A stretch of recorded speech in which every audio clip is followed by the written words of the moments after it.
tugas UAS dari Bapak Supratman MPD yang berjudul Model Pembelajaran Konstruktif. Saya Nur Aulia sebagai presentator pertama dan teman saya Irmawati sebagai presentator kedua. Langsung saja kita masuk ke materinya.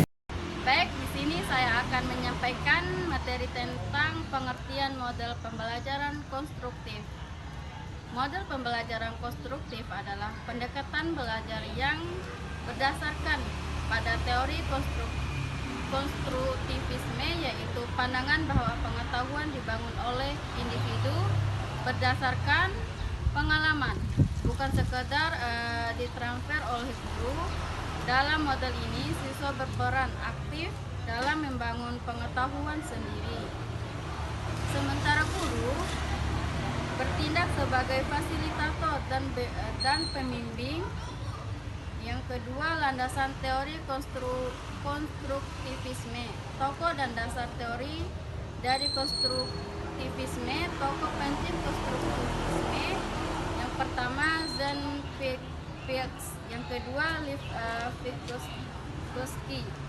Yang ketiga, Lev Vygotsky. Masing-masing memberikan kontribusi besar dalam memahami bagaimana pengetahuan dibangun oleh siswa. Penjelasan tokoh-tokoh: yang pertama, Jean Piaget, yang fokus pada perkembangan kognitif anak. Menurutnya, anak berkembang melalui tahap-tahap perkembangan dan setiap tahap memiliki cara berpikir yang berbeda. Ia mengenalkan dua proses utama. Yang pertama, asimilasi, memasukkan informasi baru ke dalam struktur pengetahuan lama. Contohnya, anak tahu kucing berkaki 4. Yang kedua, akomodasi, mengubah struktur pengetahuan lama agar sesuai dengan informasi baru. Contohnya, anak belajar bahwa anjing dan kucing berbeda. Yang ketiga, kedua proses ini terjadi terus-menerus saat anak belajar. Yang kedua, Lev Vygotsky. Yang pertama tercantum sebagai tokoh di meskipun penjelasan tidak ditulis penuh. Vygotsky menekankan yang pertama, peran interaksi sosial dalam membangun pengetahuan. Yang kedua, konsep zona perkembangan proksimal (ZPT). Yang terakhir, Jerome Bruner.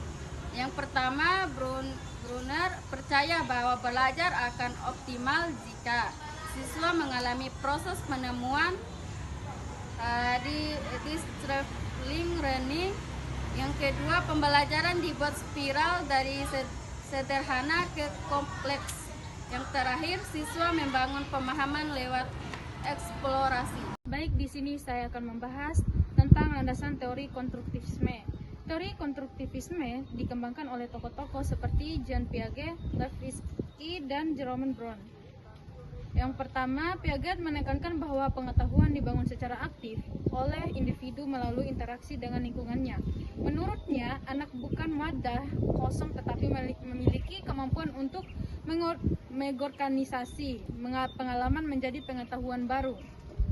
Konsep utama Piaget: struktur mental yang digunakan anak untuk memahami dunia. Contoh, skema tentang hewan, rumah, atau angka.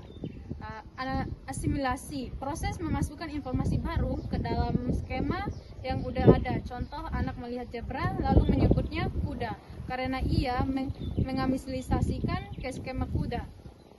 Yang kedua, Piaget menekankan bahwa perkembangan kognitif terjadi melalui tahap-tahap dan proses asimilasi serta akomodasi. Piaget percaya bahwa kemampuan berpikir anak berkembang secara bertahap dan setiap tahap memiliki karakteristiknya sendiri. Ada 4 tahap. Tahap sensori motor. Anak memahami dunia melalui pencaindera dan gerakan. Belum bisa menggunakan bahasa dan simbol. Mulai menyadari bahwa subjek tetap ada walaupun tidak terlihat. Subjek permanen. Tahap proporsional melalui berpikir menggunakan simbol, misalnya gambar dan kata. Pemikiran masih bersifat egosentris, melihat dari sudut pandangnya sendiri, belum dapat memahami logika yang kompleks. Lanjut, prinsip-prinsip model pembelajaran konstruktif. Yang pertama, belajar adalah proses aktif. Siswa terlibat langsung dalam membangun pengetahuan. Dalam konstruktivisme, belajar bukan sekedar menerima informasi dari guru. Siswa secara aktif mencari, mengolah, menguji, dan membangun pemahaman mereka sendiri. Siswa bukan objek, tetapi subjek dalam proses belajar. Mereka harus melakukan kegiatan seperti observasi, diskusi, eksperimen, dan pemecahan masalah agar pengetahuan yang dibangun menjadi bermakna.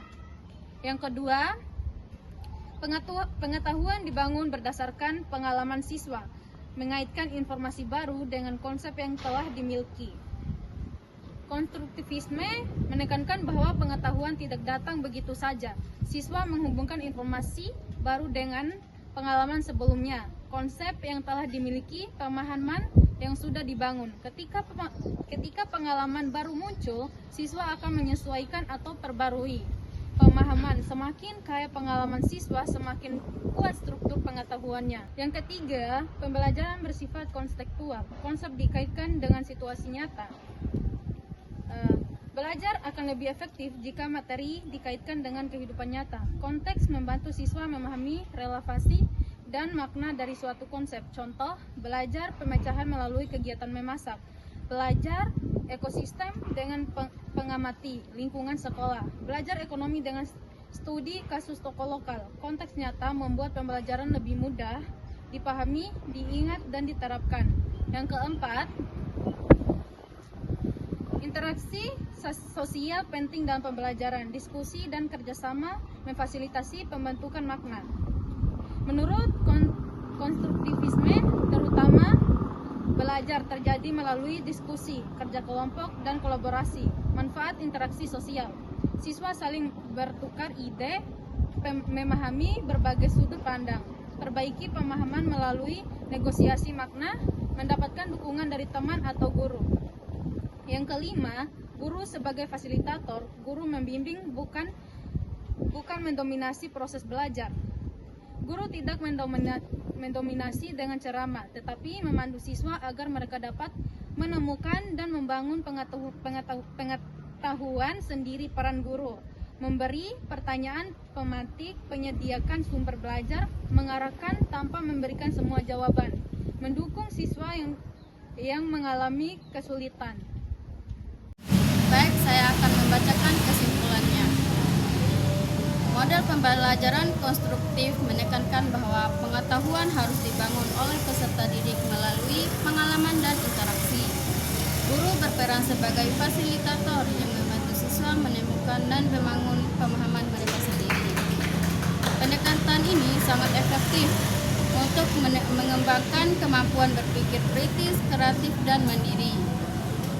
Meskipun dalam penerapannya memerlukan waktu serta kesiapan guru dan siswa. Mungkin segitu saja presentasi dari kami. Wassalamualaikum warahmatullahi wabarakatuh.